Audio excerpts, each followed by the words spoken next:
Então, boa noite a todos. É uma grande honra e um grande prazer anunciar a professora Lilian Cupari, ela que é a nossa referência na nutrição, não só nossa, mas do mundo inteiro.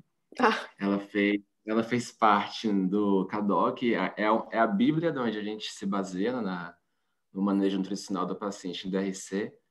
Doutora, muito obrigado por aceitar o convite. Espero que todos aproveitem bastante, assim como eu também estou empolgado. Muita gente também está pela sua aula e esperou pela sua aula também. Muito obrigado, doutor. eu que agradeço o convite, é sempre muito bom falar um pouco da parte dietética para vocês, né, da dieta e das complicações, né, e das dificuldades que a gente tem com a dieta para os pacientes com doença renal crônica. Agradeço as suas palavras, não é tudo isso, é que a gente está há tanto tempo nessa área, né, que alguma coisa a gente aprendeu. Mas então, É isso assim, tudo, viu? Isso tudo. não. Eu dei sorte, uma área que os nutricionistas nunca gostaram muito, então acabei dando muita sorte aí. Enfim, vocês já tiveram aula com a Cris, né? Então, dos outros aspectos da dieta. E aqui nessa apresentação eu vou falar especificamente da hiperpotassemia, da hiperfosfatemia, né? E da parte do manejo dietético. Bom, então só para a gente lembrar, né, do potássio, acho que isso vocês sabem muito bem, né, que o potássio ele está presente basicamente 98% no fluido intracelular, só 2% no extracelular. Ele depende em boa parte da bomba sódio potássio ATPase que tem na maioria, na grande parte das células, para pôr potássio para dentro e tirar sódio, e ele está associado, né, com o potencial elétrico da membrana celular e, portanto, da transmissão nervosa, contração muscular e a manutenção do tônus muscular. Aqui, muito rapidamente, o potássio é absorvido 90% de forma passiva, no jejum e no ilho, é excretado 90% dele na urina e 10% nas fezes, cerca de 10%. E grande parte aí da reabsorção e secreção de potássio, como vocês sabem, ocorre aí nas porções distais dos túbulos renais. São vários os fatores que estão envolvidos na regulação do potássio, desde hormônios como insulina, aldosterona, o estado ácido básico, a concentração plasmática de potássio, catecolaminas, o fluxo tubular e a tonicidade plasmática. E vocês também estão cansados de saber, né, que a prevalência de hiperfosfatemia, que considerando um potássio acima de 5,5, ela vai aumentando à medida que a taxa de filtração glomerular diminui, sendo em torno de 40% quando a taxa de filtração é menor do que 20 ml por minuto. São várias as consequências da hiperpotassemia, principalmente as neuromusculares, com cãibras abdominais, parestesia, arritmia e parada cardíaca. E de fato, né, a hiperpotassemia está associada com óbito por todas as causas e causas cardiovasculares, como vocês podem observar aqui, né? Então, à medida que o potássio aumenta, aumenta o risco de óbito, pelas causas cardiovasculares também, e também lembrar que o outro lado também, né, quando o potássio está muito baixo, também está associado com um maior risco.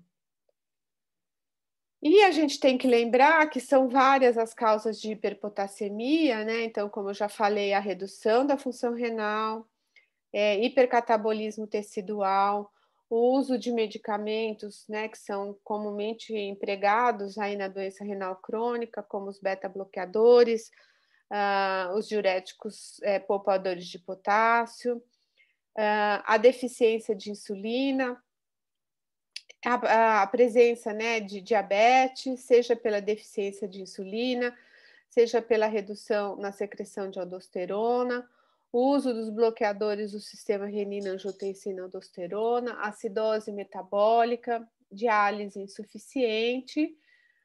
Existe alguma evidência que a constipação também pode piorar ou pode elevar os níveis de potássio plasmático, e a dieta. E vocês vejam que eu deixei a dieta aqui no final de tudo, porque, primeiro, porque é o que a gente vai conversar hoje, mas é para a gente pensar, né, que quando a gente está na frente de um paciente que tem hiperpotassemia, a gente tem que lembrar de todos esses outros fatores, alguns deles, inclusive, que podem ser modificados, para que a gente não precise fazer muita restrição em termos da dieta. Aqui, falando mais especificamente do papel da insulina, né, esse estudo mostra que, de fato, quando indivíduos recebem aqui uma solução de cloreto de potássio, comparando pacientes em hemodiálise com indivíduos saudáveis, sem glicose e com glicose. Então, vocês podem observar que nessa linha aqui embaixo, o controle que recebe essa dose de cloreto de potássio com glicose, o potássio sérico praticamente não se modifica. Já nos pacientes em hemodiálise com glicose, vocês vejam que a curva é bem diferente, né? Ele já tem um aumento no potássio sérico, sem glicose nos controles. Então, essa linha aqui a gente vê que de fato tem um aumento, mas que ela vai tendendo a se normalizar depois de um período. E nos pacientes em hemodiálise sem glicose, a gente vê que essa curva é mais elevada e ela permanece, pelo menos durante algum tempo, assim mais elevada. E se a gente for olhar em relação à insulinemia, então fica muito claro, né, que nos pacientes, nos indivíduos saudáveis, há um aumento associado da insulina, né, com a glicose e com o cloreto de potássio, que depois ela cai e o potássio sérico também diminui. E nos pacientes em hemodiálise, a gente vê que existe uma certa resistência, né, à ação da insulina, e a gente tem um aumento da insulina, mas ele é bem menor do que o aumento naqueles indivíduos com função renal normal. Então, mostrando a importância do papel da insulina para colocar potássio para dentro da célula. E isso já faz a gente pensar que talvez o ideal seja que o paciente tenha uma ingestão, por exemplo, de um alimento ou de alguns alimentos que tenham mais potássio, junto de uma refeição, por exemplo, que tenha carboidratos, né? Para que ele realmente tenha esse estímulo da insulina para colocar o potássio dentro da célula. Então, esse é um dos mecanismos. O papel do intestino, então, também esse estudo aqui mostra, né, qual que é a secreção colônica de potássio, comparando indivíduos com função renal com pacientes com doença renal crônica, e a gente observa tanto na secreção colônica quanto no clearance de potássio, que ele é bem maior, né, naqueles pacientes com doença renal crônica.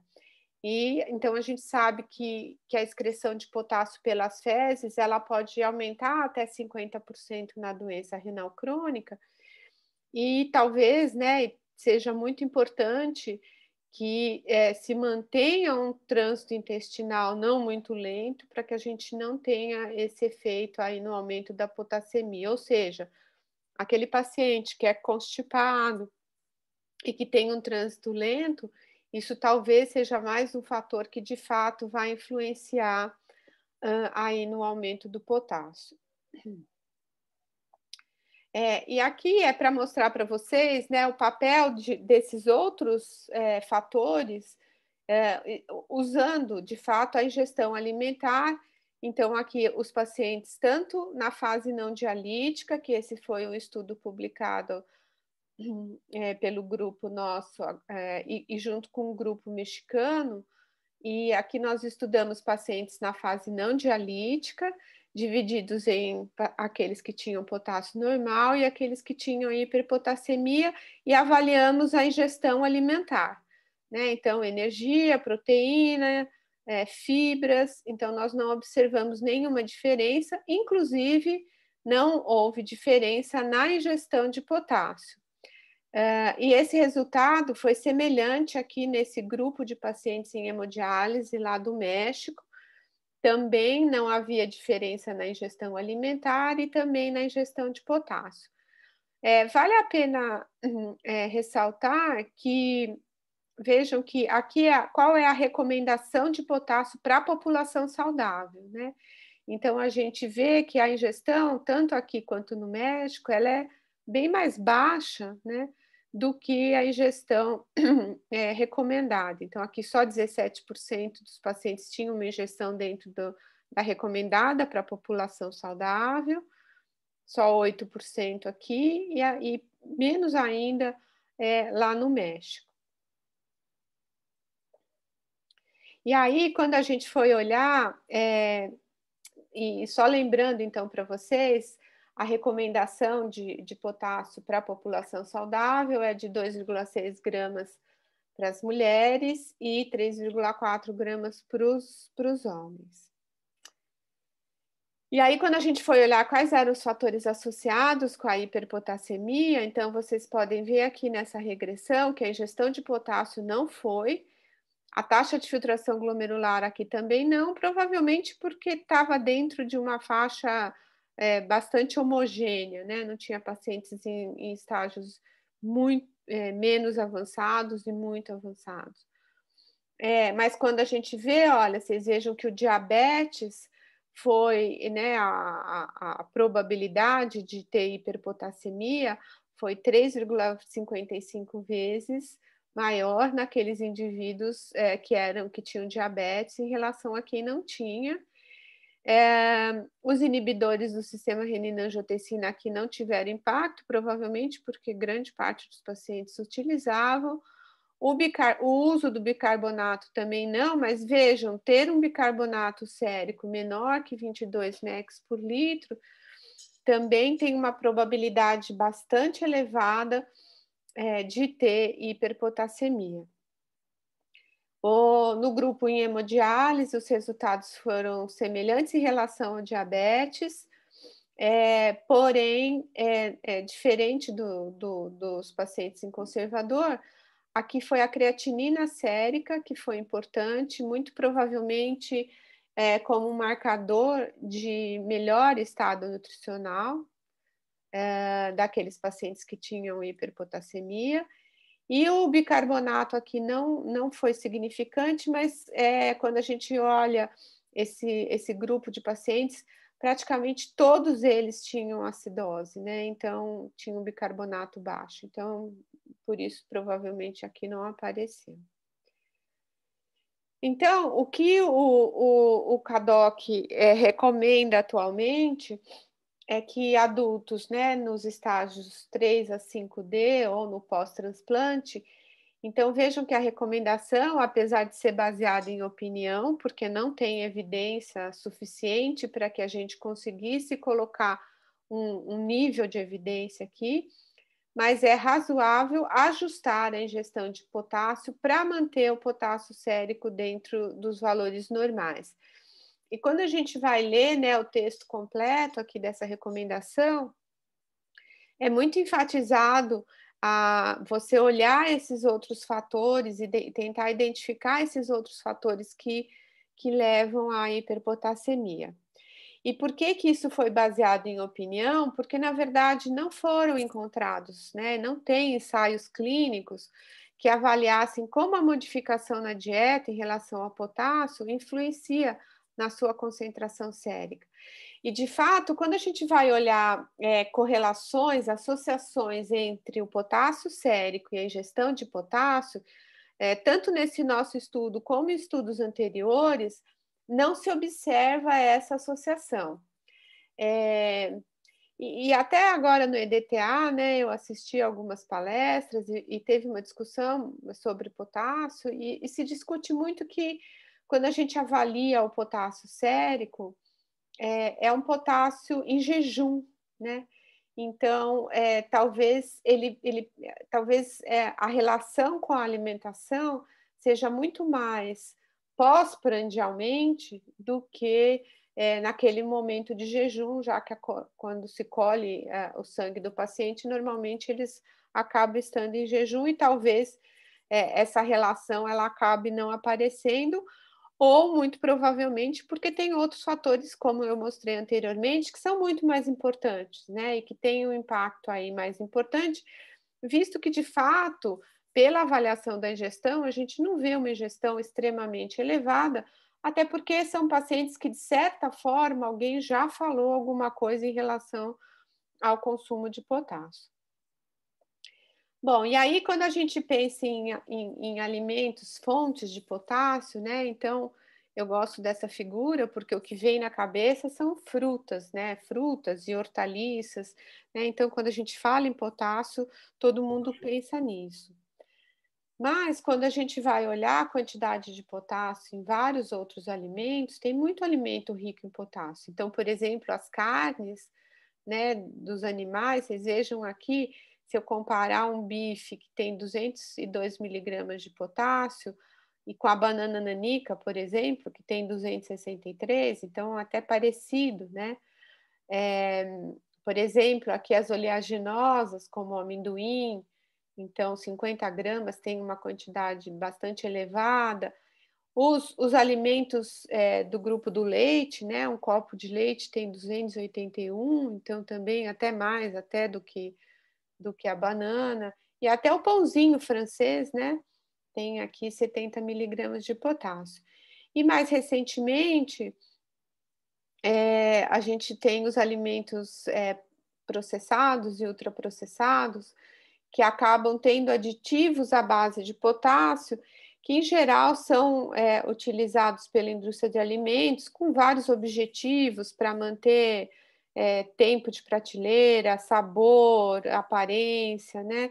E atualmente isso tem aumentado no sentido de diminuir a quantidade de sódio desses alimentos. Então, muitos desses alimentos têm sido acrescentado cloreto de potássio.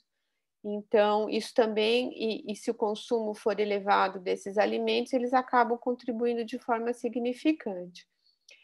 E isso, de certa forma, foi visto, por exemplo, aqui nesse estudo nos Estados Unidos, que os 10 alimentos que mais contribuíam para a ingestão total de potássio dos pacientes, nesta ordem, eram a carne, bovino, frango, hambúrguer, comidas mexicanas, as leguminosas, então, que é o grupo do feijão, lentilha, ervilha, etc.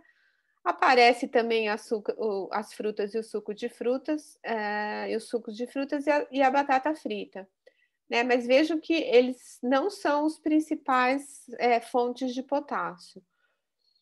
Nós fizemos uma análise também juntando pacientes na fase não dialítica, em hemodiálise peritoneal, e a gente observou que o alimento que mais contribui com a ingestão total de potássio é o feijão, com 14%, as frutas e os sucos de frutas também com 14%, chama bastante atenção em relação ao café, que contribui com 13%, principalmente por aqueles pacientes que têm um consumo elevado de café, não é só tomar 1, 2 cafezinhos no dia, mas aqueles pacientes que referem que tomam várias vezes café. As carnes em geral, né, também contribuem de maneira significativa, os laticínios e as hortaliças numa menor quantidade. Então, mostrando para a gente que a gente não tem que focar só nas frutas e nos sucos, né? Esse aqui é um estudo interessante que avaliou a bioacessibilidade do potássio em frutas processadas e não processadas. E aqui o processado que ele chama é transformar a fruta em suco ou processar num liquidificador para tomar uma vitamina, uma fruta, porque na verdade o potássio também nos vegetais ele é intracelular.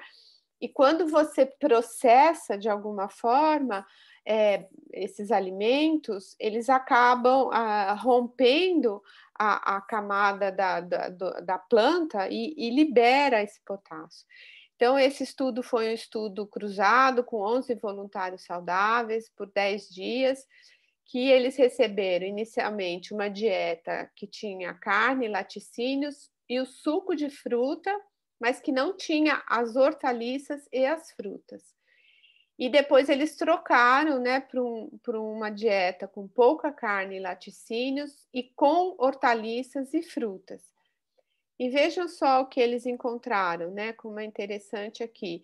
Então, quando eles fizeram aquela dieta que tinha carne, suco, mas que não tinha as hortaliças e frutas, então aqui é a ingestão de potássio, aqui é o potássio urinário, então cerca de 95% desculpa. 95% do potássio ingerido foi absorvido, porque ele apareceu lá na urina.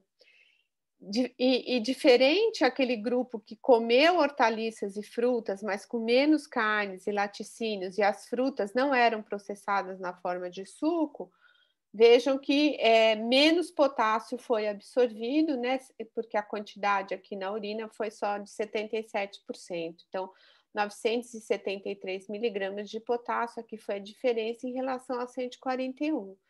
Então, indicando que o que a gente chama de bioacessibilidade do potássio de frutas e hortaliças não processadas, ela é cerca de 60%, né? Então, isso é um dado interessante e que traz muito daquilo que a gente recomenda, né? Que é melhor comer a fruta do que o suco da fruta, até por outras razões, né? Porque com a ingestão de hortaliças e frutas, você tem uma ingestão maior de fibras, de antioxidantes, etc.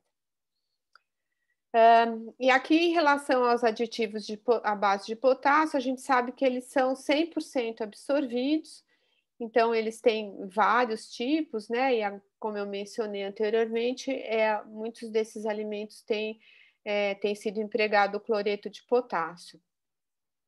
E aí chama atenção, né, se a gente tem que ter o olhar muito mais, talvez, até para os produtos industrializados, né, para esse consumo que a gente vê aumentando no país, com alimentos que são mais baratos, têm mais gordura, mais açúcar, então dá mais energia, e eles têm todo aquele apelo em termos de sabor e de praticidade no preparo, né? Então, talvez não, a gente tem que olhar para o consumo desses alimentos também.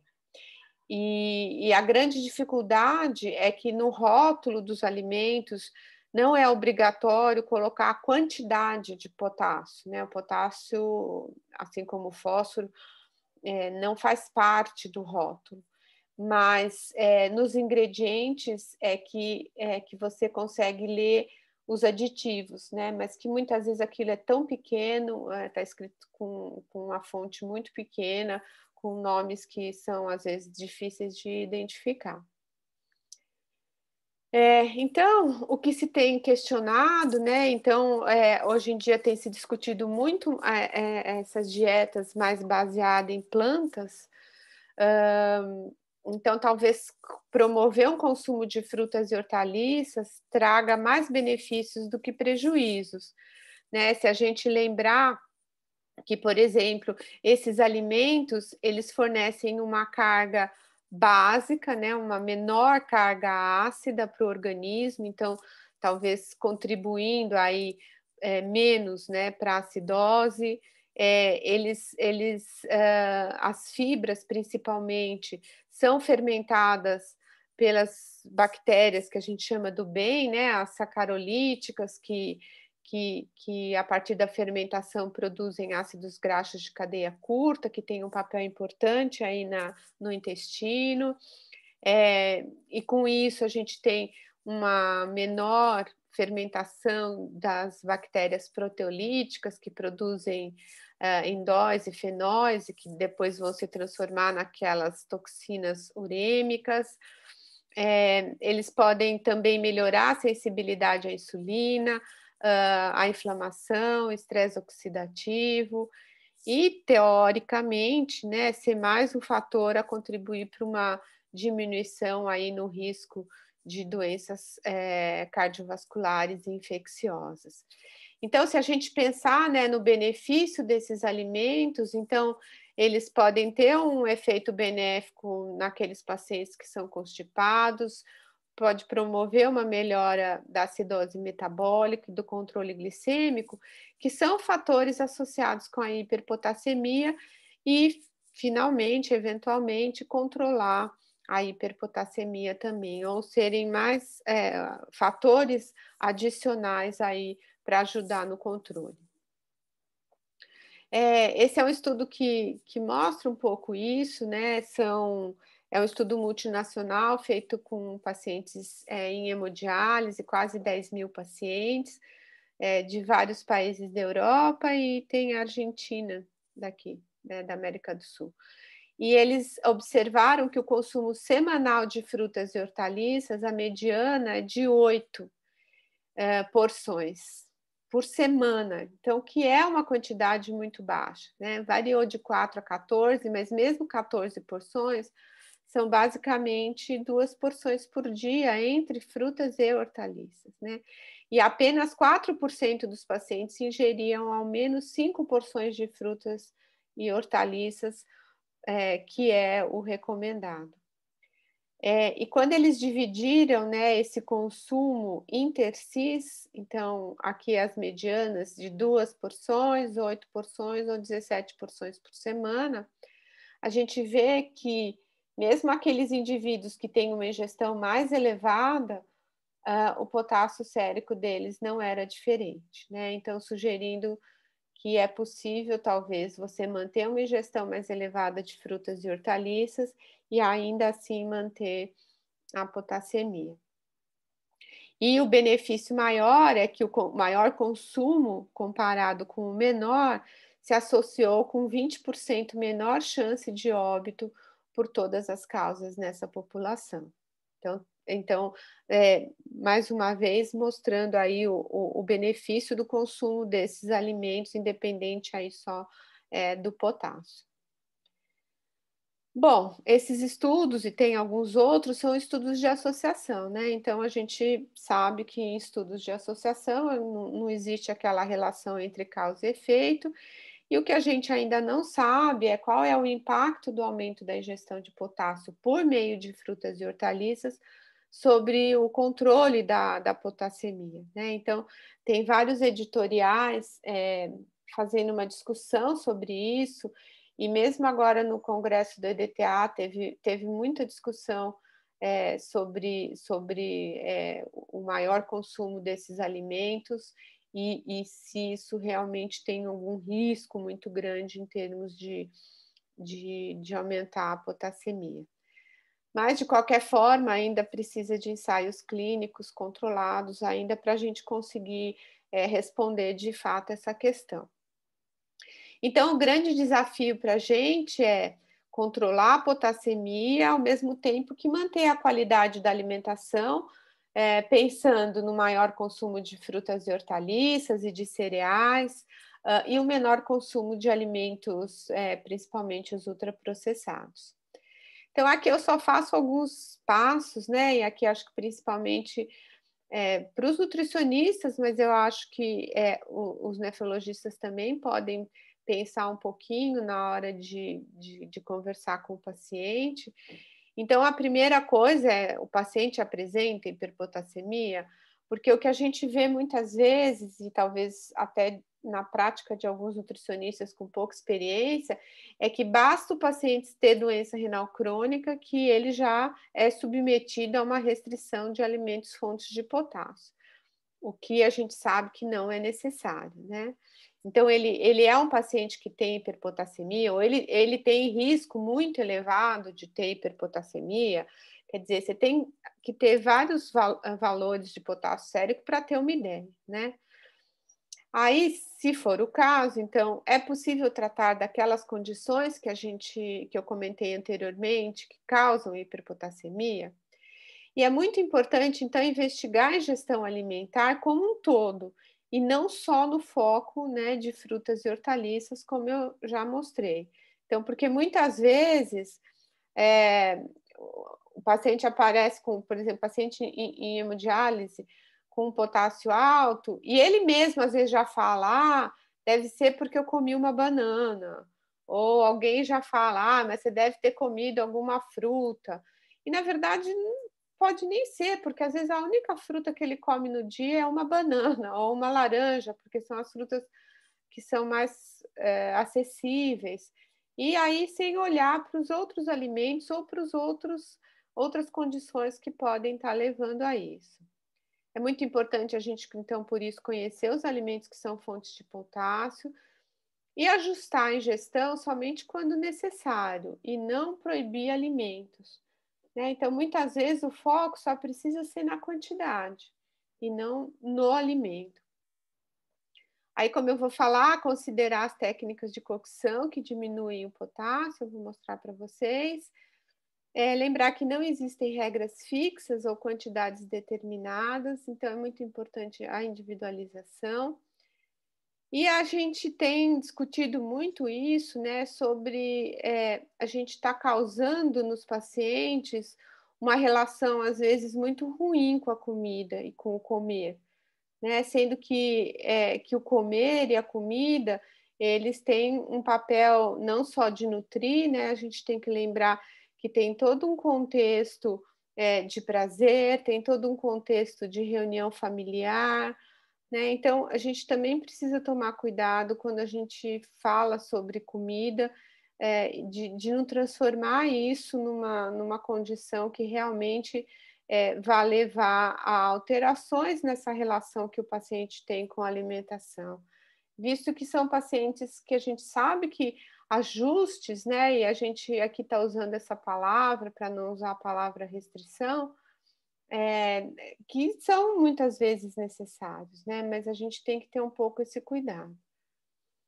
Aqui, então, só para a gente mostrar, né, alguns alimentos que têm bastante potássio, que às vezes a gente acaba não considerando, né, o café, como eu falei, eh, ah, o café solúvel, né, o achocolatado, aquele sal diet ou sal light, né, que é cloreto de potássio.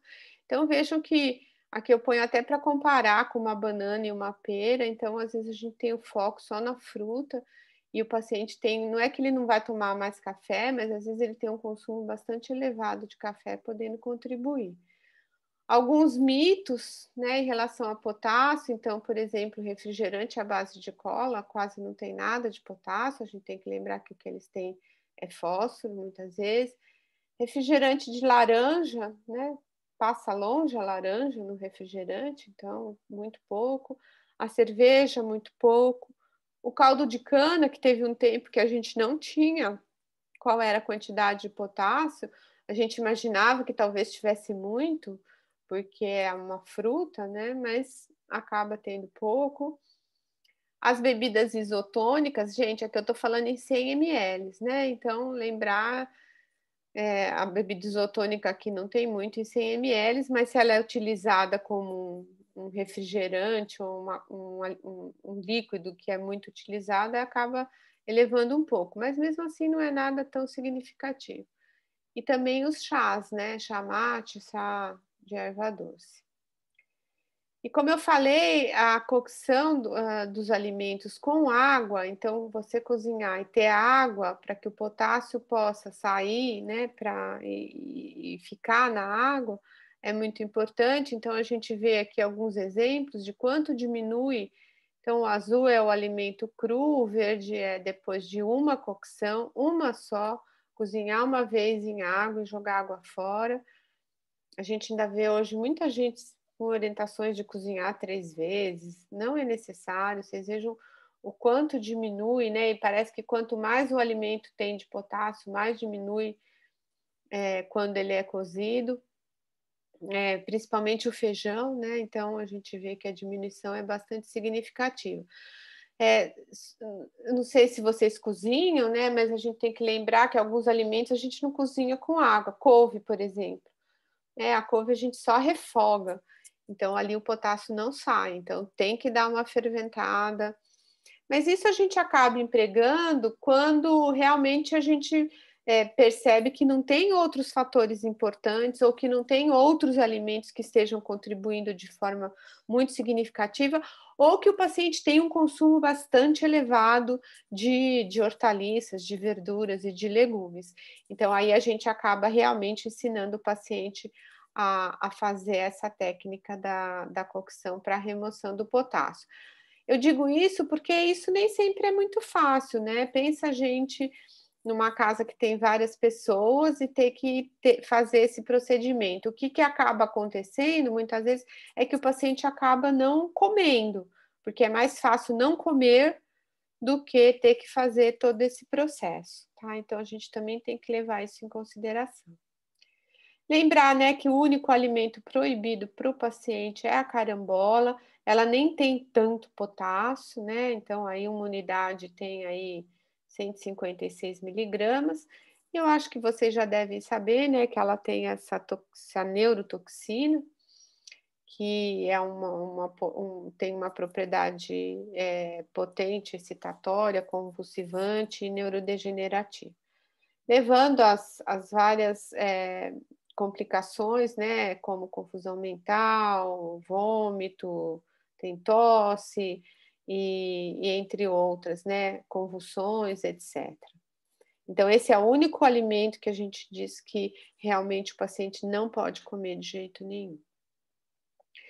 E a gente pode dar para o paciente esses materiais educativos, né? Então, por exemplo, aqui a gente tem as verduras que são, em geral, ingeridas cruas, né? E aí, numa quantidade em que a quantidade vai aumentando, o potássio vai aumentando, né? À medida aqui que a setinha vai aumentando. A mesma coisa em relação às frutas. Então, isso aqui, para quem tiver interesse, a gente fez 2 livretos educativos, não sei se a Cris falou para vocês, com os materiais, com as orientações, que estão lá no nosso Instagram do NutraRim, né, no Linktree, que ele pode tá em PDF, então, né, eu acho que para quem quiser utilizar, é um pouco da nossa experiência, né? Talvez ele não se adeque para todos os locais, enfim, mas é o que a gente acaba fazendo para tentar melhorar, orientar o paciente e fazer com que ele coma esses alimentos, né? Tentando, obviamente, se necessário, utilizar aqueles que têm o menor teor de potássio, lembrando sempre que a quantidade é importante.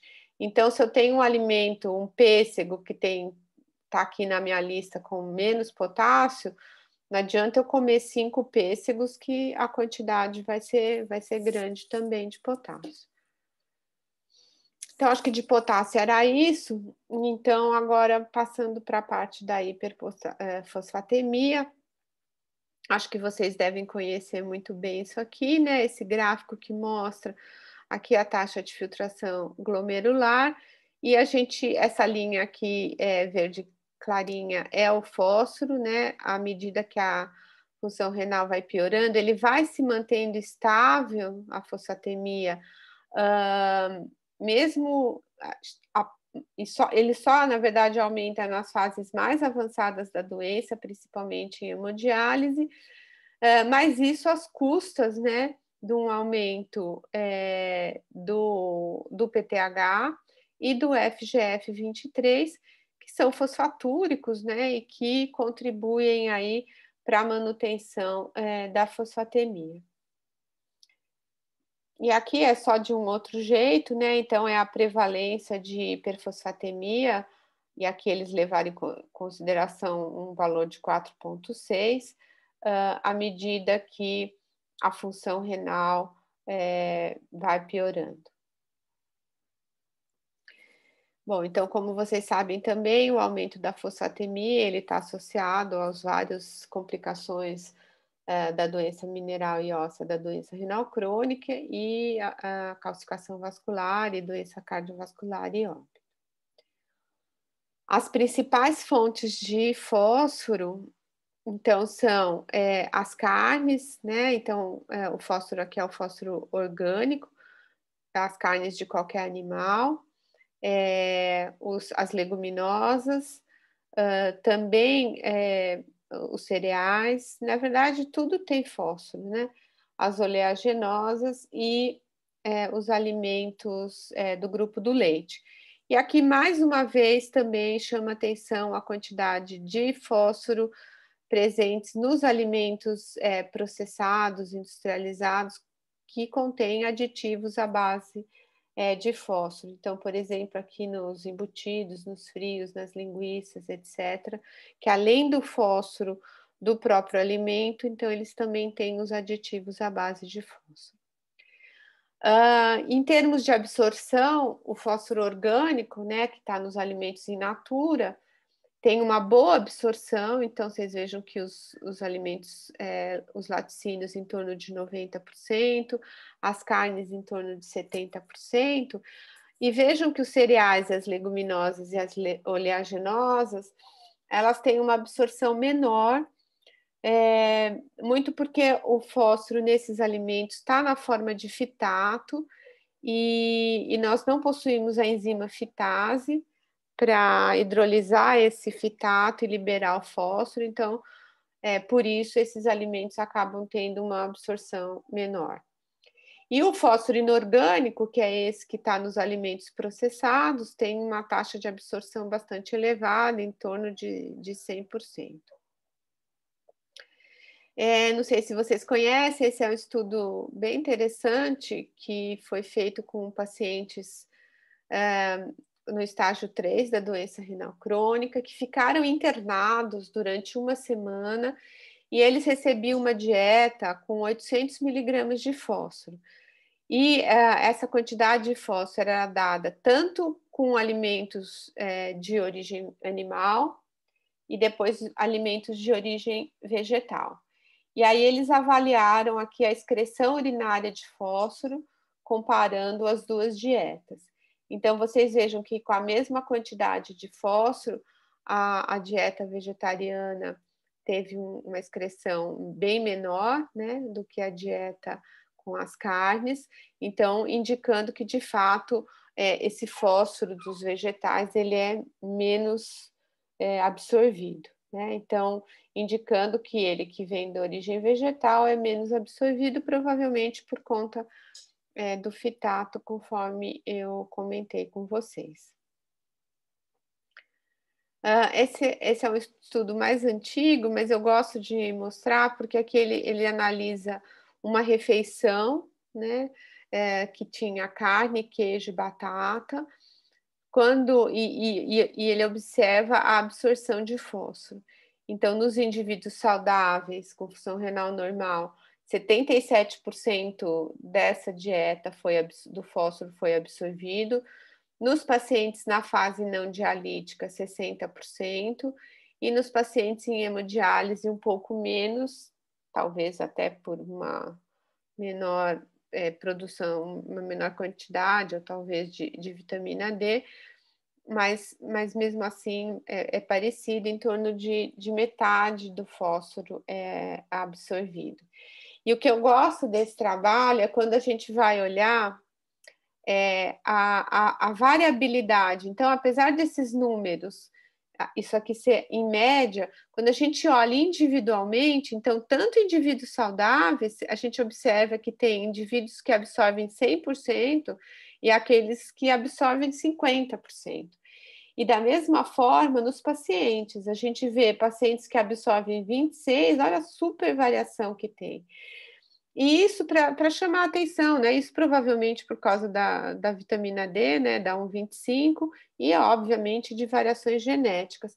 Mas isso chama atenção porque será que a gente vê pacientes, né? Em hemodiálise, por exemplo, que tem uma ingestão bastante elevada e nunca faz hiperfosfatemia, e outros que nem comem muito e estão sempre hiperfosfatêmicos, né?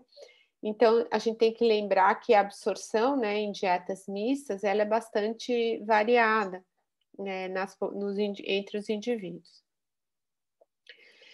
Em termos de recomendação, o que, que o CADOC está recomendando é que, então, com nível de evidência bem elevado, né, 1B, é recomendado nesses pacientes que se ajuste a ingestão de fósforo para manter o fósforo sérico dentro de valores normais. E eles também chamam atenção sobre prestar atenção sobre considerar a biodisponibilidade das fontes de fósforo, né, que o indivíduo ingere, se animal, vegetal ou se na forma de aditivos. E aí a gente tem que lembrar, e eu sempre acabo colocando isso junto, porque a gente precisa olhar para a recomendação de proteína, e aqui falando pacientes em hemodiálise ou diálise peritoneal, em que a recomendação é de 1,2 a 1,2 gramas de proteína por quilo de peso por dia, e como a gente acabou de ver, muitos alimentos proteicos também são ricos em fósforo. Aqui é paciente sem diabetes, aqui é pacientes com diabetes, mas o valor é basicamente o mesmo. E então a importância, né, da proteína é porque aqui, se vocês olharem, aqui é a ingestão de proteína, aqui é de fósforo, então existe uma associação praticamente linear, né? Quanto mais proteína o indivíduo ingere, maior a quantidade de fósforo ingerida também. E aqui nesse estudo, eles observaram que a ingestão proteica avaliada pelo PNA, né, que é uma forma de estimar a ingestão proteica a partir da geração de ureia. Então, a gente vê que, à medida que a ingestão proteica aumenta, aumenta também o fósforo sérico, né? Então, indicando que, de fato, existe uma associação importante aí entre esses dois nutrientes. E aqui eles mostram, né, nesse estudo, em termos de risco de morte, comparado com o indivíduo que tem elevada ingestão de fósforo e elevado fósforo sérico, quando você tem uma ingestão alta de proteína e uma ingestão baixa de fósforo, você tem um menor risco de morte, né? Quando você tem uma ingestão baixa de proteína e um aumento no fósforo sérico, é um maior risco de morte. E da mesma forma, quando as duas coisas são muito baixas, também maior risco de morte. Ou seja, o que isso indica é que a gente precisa ter uma ingestão de proteína elevada, com uma ingestão com um fósforo sérico mais baixo, para você ter um menor risco de morte. Então, mostrando a importância da ingestão proteica aqui nessa situação. E como é que a gente faz isso, né? Daí eu preciso que o indivíduo coma muita proteína, mas pouco fósforo. Então, uma das formas é a gente olhar essa razão entre fósforo e proteína, né, nos alimentos. Então, aqui, como vocês podem observar, por exemplo, a carne bovina. Para cada 5,7 miligramas de fósforo, eu dou para esse indivíduo 1 grama de proteína. Por exemplo, o peixe aqui, para cada 10 miligramas de fósforo para cada grama de proteína. Então, quanto maior esse número, pior, né? Eu dou uma quantidade maior de fósforo para uma quantidade menor de proteína. E a gente observa aqui embaixo que os queijos, né, principalmente o leite, o queijo, então, para cada grama de proteína, eu estou oferecendo para esse indivíduo 28 miligramas ou 20 miligramas de fósforo. E alguns alimentos dão muito pouco fósforo e para uma quantidade grande, pela mesma quantidade de proteína. Então, por exemplo, a clara de ovo, eu só estou oferecendo 1 miligrama de fósforo por grama de proteína, o ovo inteiro já tem um pouco mais, né? Então, se a gente pensar, é melhor que o paciente coma mais carne e menos derivados do leite, que aí eu acabo tendo uma razão menor entre fósforo e proteína. E aí tem o problema dos aditivos, né? Então, aqui foi um estudo já de algum tempo de uma aluna minha, onde a gente fez um levantamento nos centros comerciais de São Paulo, com quase 3.000 produtos, né, do supermercado, e 30% deles continham algum aditivo de fósforo. E no total, ela encontrou 42 tipos de aditivos diferentes que são permitidos serem utilizados. Os mais comuns são tripolifosfato de sódio, pirofosfato de sódio, fosfato tricálcico. Então, tem alguns estudos que mostram, né, qual é a diferença da quantidade de fósforo quando você compara alimentos similares, mas que uns têm aditivos e outros não. Então, aqui nesse estudo, eles observaram que o alimento similar, que não continha aditivo, ele tinha 62% menos fósforo. E da mesma forma, aquela razão fósforo-proteína, os alimentos que têm aditivos, obviamente, essa razão acaba sendo maior do que aqueles que não contêm aditivos. E a grande dificuldade é, né, como que a gente encontra esses aditivos? Então, isso aqui é a rotulagem dos alimentos. A quantificação, como eu falei, do fósforo em geral no rótulo não aparece, não tem, não é obrigatória. Os aditivos, eles vão aparecer na parte dos ingredientes, só que muitas vezes com tamanho muito pequeno da fonte, nome de substâncias que muitas vezes não são reconhecidas, e muitas vezes eles vêm num código, né, nesse Sistema Nacional de Numeração.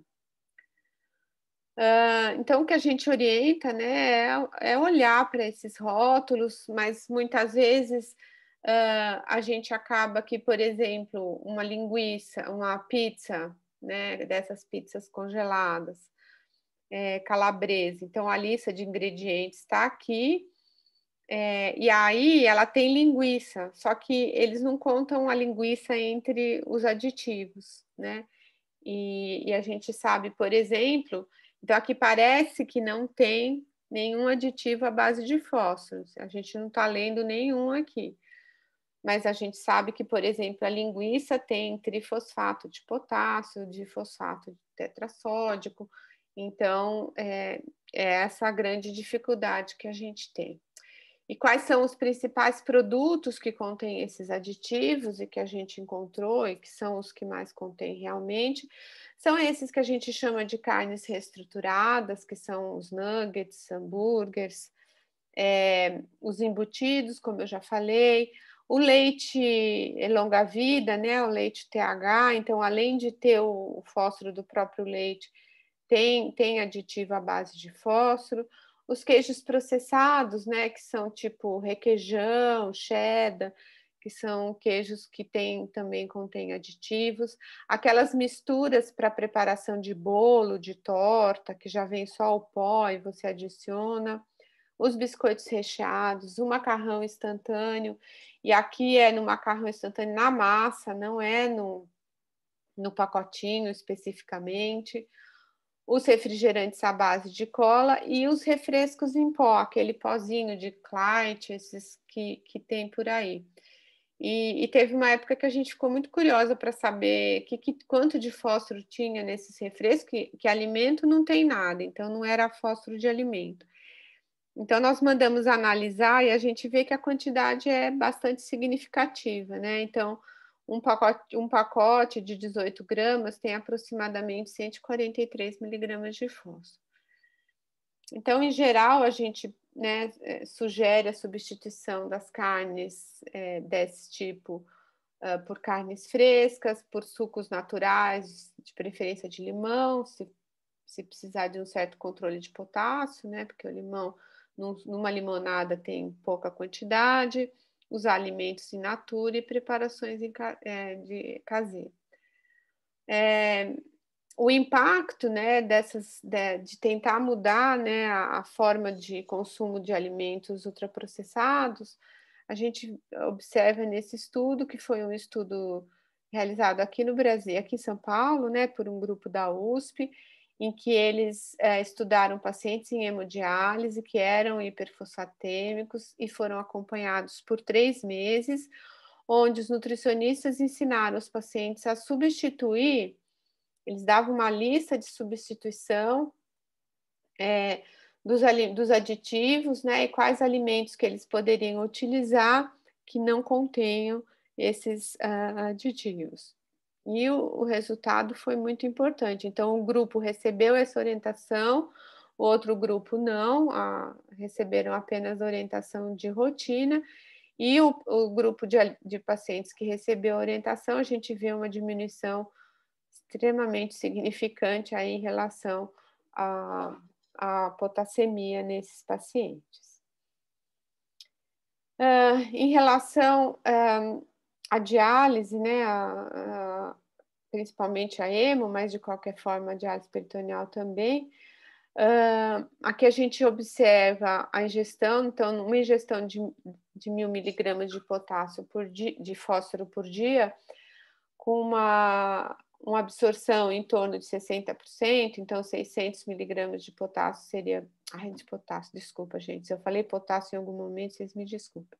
De fósforo seria absorvido, teoricamente, e se a gente lembrar que a diálise remove cerca de 350 miligramas na verdade, ela remove de 800 a 1.000 miligramas por sessão, mais ou menos, isso é uma estimativa, mas a gente acaba, como são 3 vezes por semana, a gente divide isso por dia. Seriam 350 miligramas por dia.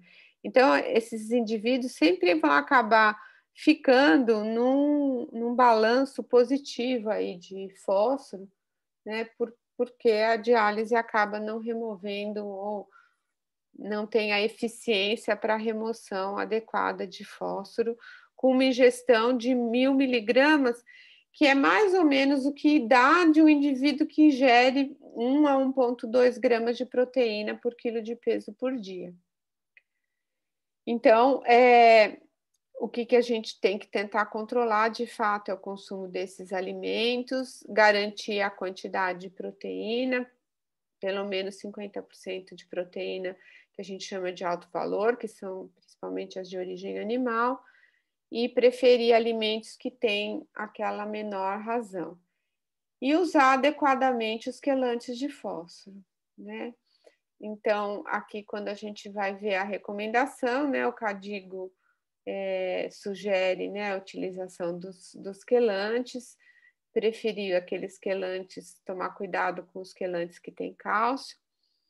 Então, aqui é mais ou menos uma estimativa, e essa estimativa do quanto é quelado, né, em relação aos vários tipos de quelante. Então, muito disso é uma análise in vitro, né, então a gente não sabe exatamente, mas só para que a gente tenha uma ideia, então, por exemplo, o carbonato de cálcio, quela 45, teoricamente, miligramas de fósforo por grama de quelante, então, tanto o acetato quanto o carbonato, e o sevelamer, mais ou menos 26 miligramas de fósforo por grama de quelante. Só para que a gente tenha uma ideia, mas isso é uma estimativa muito in vitro, né?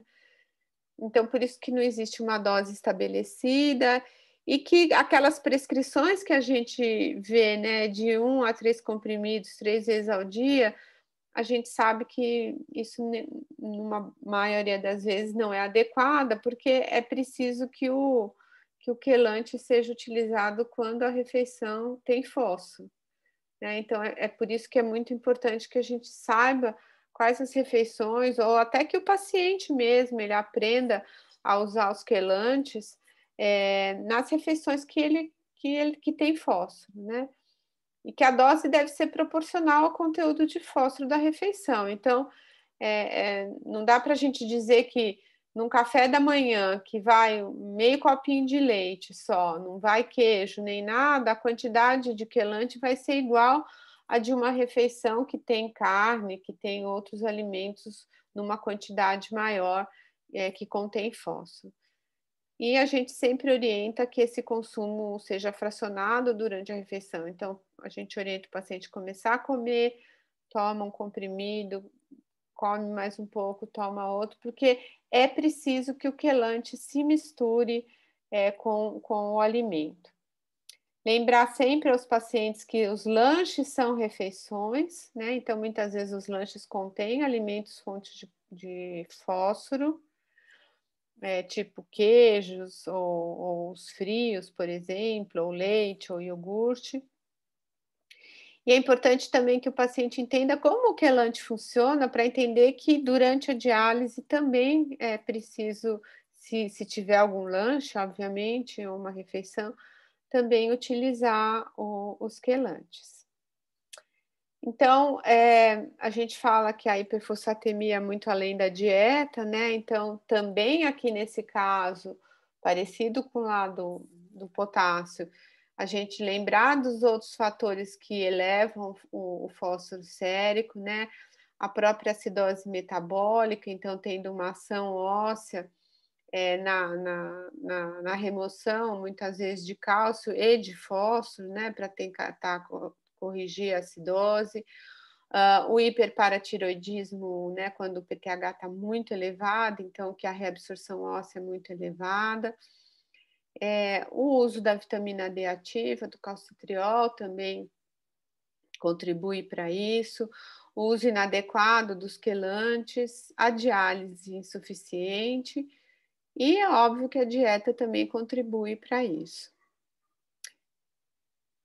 Então, para terminar, né, a gente sempre fala que são vários os fatores envolvidos na adesão ao tratamento, né?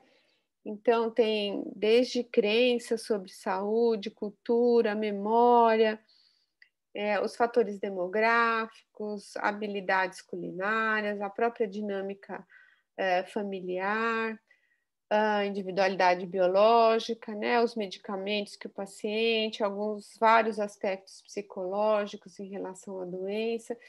Então, é muito importante que a gente lembre de tudo isso quando a gente está falando de alimentação, porque tudo isso tem influência e a gente precisa também ter esse olhar, né, para essas condições que o paciente vive, né? Então, acho que era isso que eu tinha para colocar para vocês. Espero que vocês tenham gostado e eu estou aberta às perguntas. Eu vou interromper aqui o compartilhamento. Pronto.